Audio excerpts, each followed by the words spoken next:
Here to join us one last time as we put a bow on the season is Bills radio color analyst, former Bills center Eric Wood, who also hosts the Centered on Buffalo podcast. All right, Eric, the season has been put to bed in unceremonious fashion. There's been a lot of opinions, shall we say, today, as you might expect. But really, I mean, as Steve and I see it, and I don't want to put words in Steve's mouth, but I think I'm on the mark with this.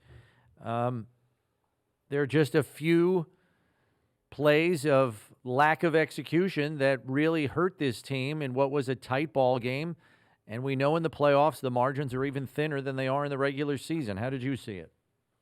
Yeah, they truly are. And when you look at this game, this Bills offense marched up and down the field throughout the game, and then at the end, 3 possessions in a row and unable to come up with points. Obviously, the missed field goal at the end is something you'll point to, but they had other opportunities throughout it. And look, we knew coming into this game that although this Chiefs offense hasn't produced like it does in the past, this is a banged up Bills defense, so the offense was going to have to produce. I thought the game plan was great to control the clock, keep that defense off the field, and they executed it perfectly throughout that game. And then at the end of the game, whether it was maybe not the right adjustments at the end and maybe getting predictable, maybe with some of the first down runs like we were talking about on the broadcast, Chris, but it's another one of those memorable games that everyone's texting and calling about, but unfortunately the Bills are on the wrong end of this one, and Mahomes and the Chiefs are advancing again. You get them in your place. And look, when they won that Week 14 matchup, we were hoping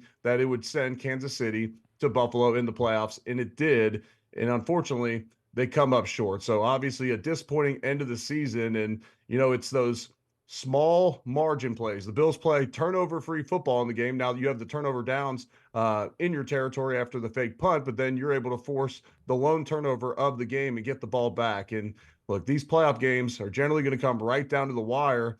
And unfortunately, the Bills just could not make that play at the end of the game. Josh Allen gets bumped on his throw to Shakir, which was open in the end zone. They miss on the long one to Diggs just barely.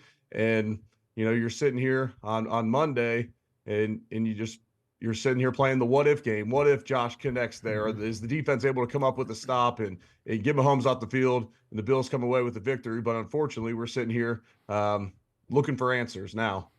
Yeah, and as you kind of pull the game apart, certainly the Bills walked in and got hobbled on defense. They were already hobbled on defense. You had A.J. Klein starting at linebacker, who was – the story he was on his couch 2 weeks ago. Terrell Dodson came into the game, left for a minute, kind of came back onto the game, started making plays. You had Dorian Williams taking some time. You had you were way down the depth chart at linebacker. You were way down the depth chart at cornerback. The healthiest group on the defense, and really the help aside from the offensive line, was the defensive line of the Bills. And really, you're playing Mahomes, and he's hard to sack.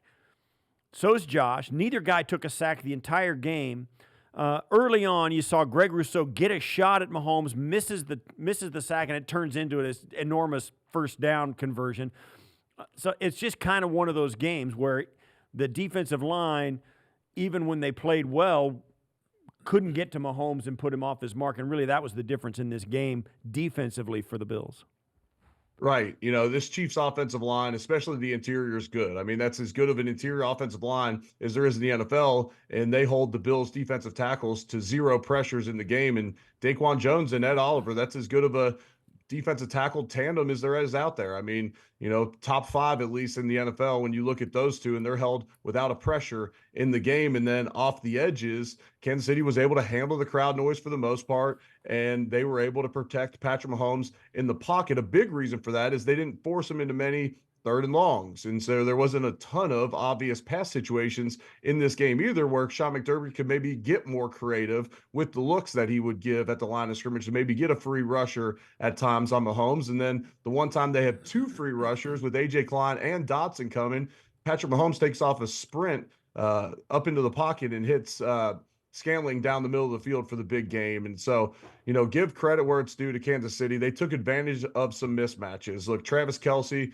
on normal down and distance, before the Bills would get in their dime package, they would attack A.J. Klein and that linebacker level. And that's what you do when teams get banged up. You attack those backups out there, and they needed this defensive line to produce. And look, we talked about the last couple of years after the season. What's an issue? What caused the Bills to go home? And part of it's just a lack of pressuring the quarterback with a four-man rush. And you mentioned it, like neither team had a sack in this game.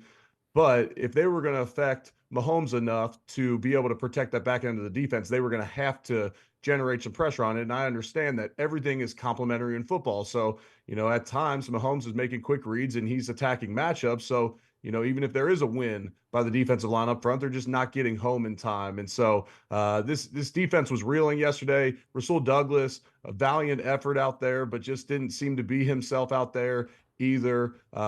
Not Jordan Poyer on the back end, obviously makes the play to force the fumble, made some great plays out there throughout the game. There was some nice individual efforts at time, but we talked about before the game, Chris, this is a Chiefs team. They run the second most screens in the league. They've really dedicated themselves to the run game. You got to be able to tackle when you're playing the Chiefs, and they had so many missed tackles that led to just chunk play after chunk play that didn't allow the Bills to have a chance to get off the field. It was midway through the third quarter, and I was given the ratio of third down conversions for the Chiefs, and they only had 3 third downs in the game midway through the third quarter. And besides the kneel down before the half, the Bills had not stopped them. And so, defensively, knew coming in the game they were going to be banged up. The offense was going to have to step up. Late in the season, the healthier groups have to step up in the absence of where the injuries are. And so the offense, while they played well throughout the game against the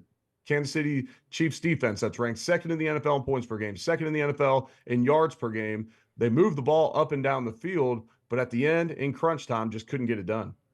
Yeah, and when you think about the fact that the Bills essentially played one good phase of football out of 3, it's amazing they were even this close in the game to begin with. And special teams was another side of the ball that was uneven and not up to par. Again, I mean, this is not the first time we've seen hiccups with special teams, whether it's poor execution on a kick, blocked kicks, blocked field goals, long returns allowed. We've seen a lot of these problems through the course of this season. How long a look do the Bills have to take at their special teams unit in light of what transpired through the course of this season, not just yesterday?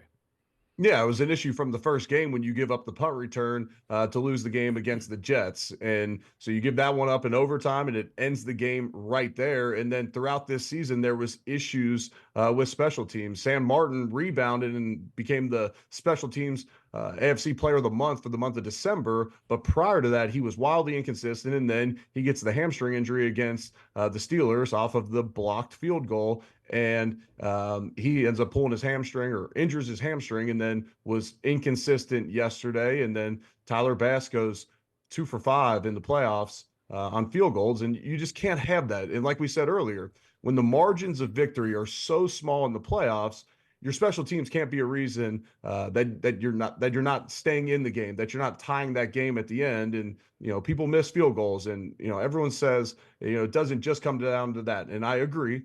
They could have put 7 points up. They could have connected on some of those big plays down the field to not force them themselves into a 44-yard field goal attempt. But it's just they do have to take a look at their special teams because they dedicate as much resources to the special teams unit as about any team in the league. And so when your coverage hasn't been great this year, your protection hasn't been great, you fail on the fake punt and give the Chiefs the ball in your territory, it's something that you definitely have to look at going into next year.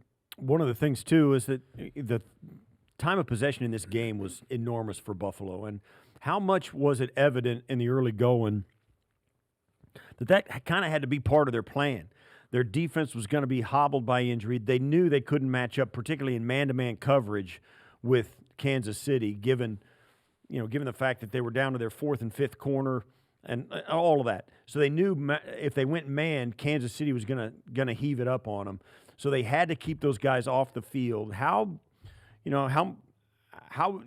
you think about the Bills' offense ability to execute a game plan to that extent of 38 minutes? Certainly you'd like to score more points, but having Josh on the field and 6 lead changes in this game And as close as it was, being able to execute a game plan to that extent.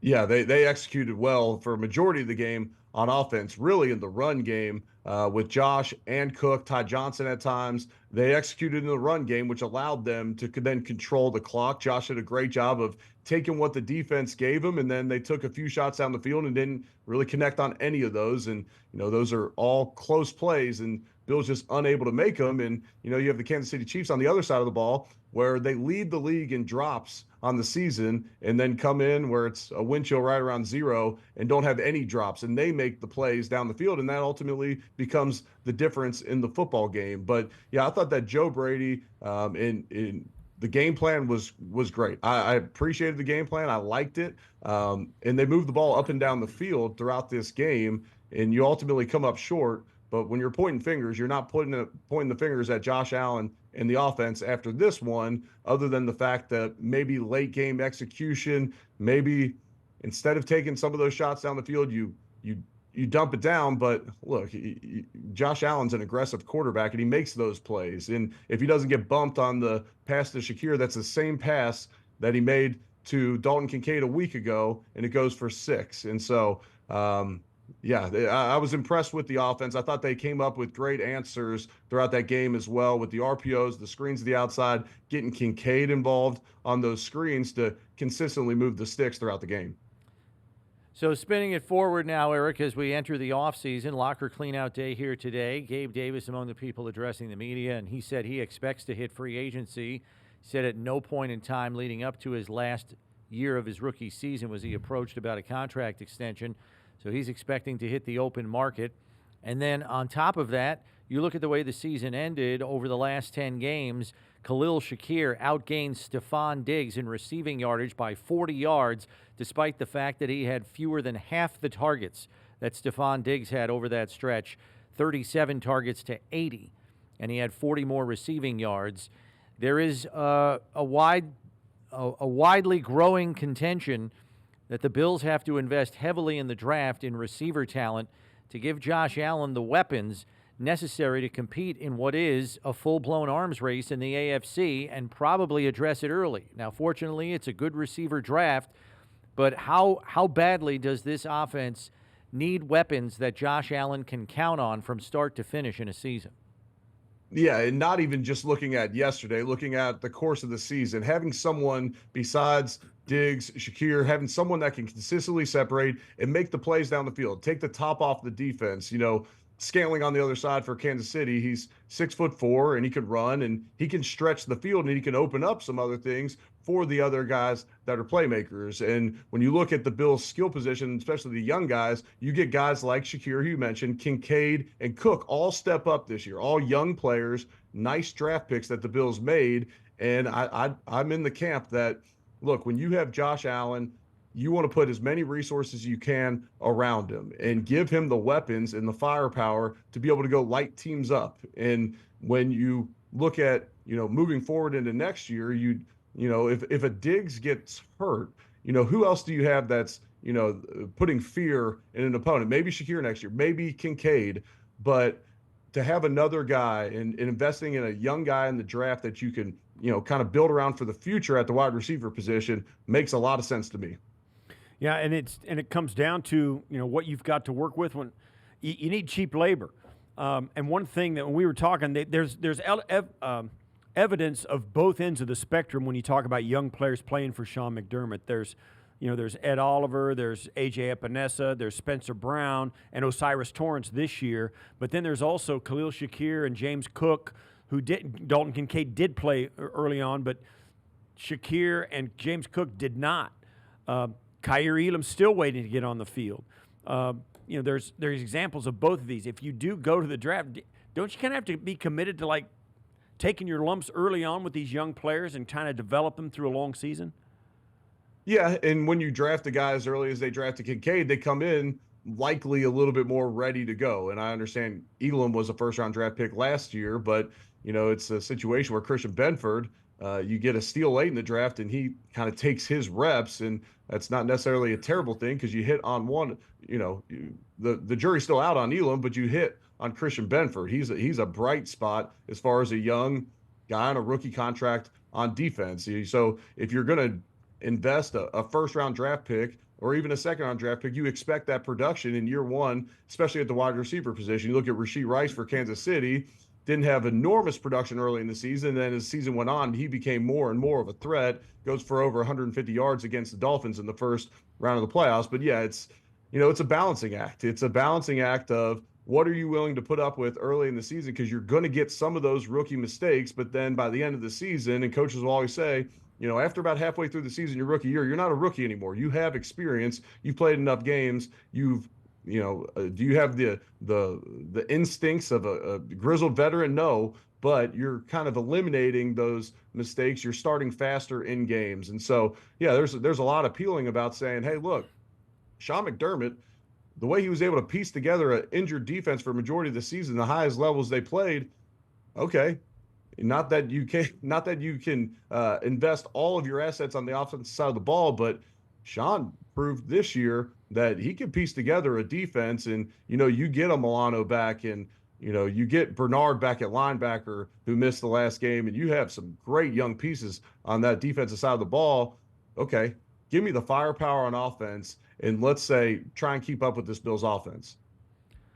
Eric, thanks as always for the insight all season long. Pleasure doing the games with you on the radio network as well. We'll catch up with you later on down the line here in the offseason. Enjoy some downtime. All right. I appreciate it, guys.